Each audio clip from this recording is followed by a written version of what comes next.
20 साल पुरानी प्रेम कहानी का तात्पर्य एक ऐसे दौर की कहानी से है जब तकनीक आज की तरह उन्नत नहीं थी और प्रेम व्यक्त करने के साधन सीमित थे। ऐसे समय में प्रेम पत्र, आंखों की भाषा और छोटी छोटी मुलाकातों का बहुत महत्व होता था। आइए एक काल्पनिक कहानी सुनाते हैं।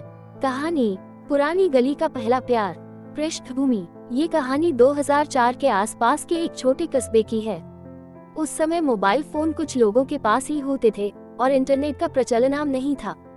कस्बे की गलियों में साइकिलों की आवाजाही और लोगों के आपसी मेलजोल का दौर था। मुख्य पात्र आरव, एक सीधा सादा लड़का जो कॉलेज में पढ़ता है और अपने पिता की दुकान में भी हाथ बटाता है।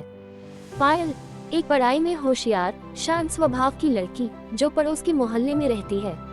कहानी का आरंभ, आरव और पायल पहली बार तब मिले जब आरव अपनी साइकिल पर कॉलेज जा रहा था और पायल अपनी सहेली के साथ बाजार में कुछ सामान खरीद रही थी। पायल की साड़ी का पल्लू आरव की साइकिल में फंस गया। आरव ने जल्दी से साइकिल रोककर उसे सुझाने में मदद की। यही वो पल था जब उनकी आंखें पहली बार मिलीं। बढ़ती नजदीकियां, उस घटना के बाद आरव ने पायल को कई बार बाजार या गली में देखा, लेकिन बात करने की हिम्मत नहीं जुटा पाया। धीरे धीरे उसने पायल की सहेलियों के जरिए उसके बारे में जानकारी जुटाई। फिर एक दिन उसने हिम्मत करके पायल को एक चिट्ठी दी जिसमें लिखा था, मुझे नहीं पता कि यह कैसा एहसास है, लेकिन जब से तुम्हें देखा है मन तुम्हें बार बार देखने को करता है।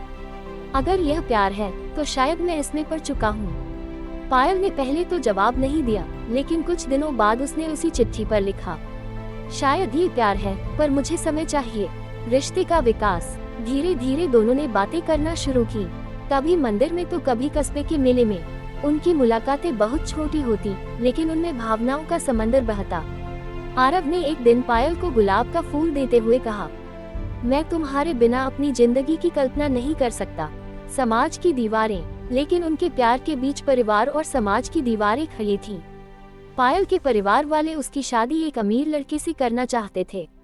आरव के पास केवल प्यार और मेहनत का वादा था।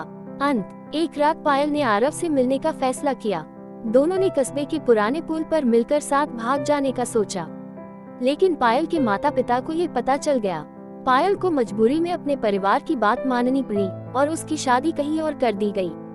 आरव ने कस्बा छोड़ दिया और अपने सपनों को पूरा करने के लिए शहर चला गया, लेकिन दोनों के दिलों में एक दूसरे के लिए जगह हमेशा बनी रही।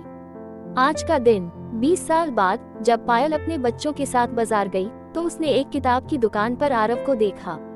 वह अब एक प्रसिद्ध लेखक बन चुका था। उनकी नजरें मिली और दोनों ने मुस्कुराते हुए अपने अपने रास्ते चलना जारी रखा।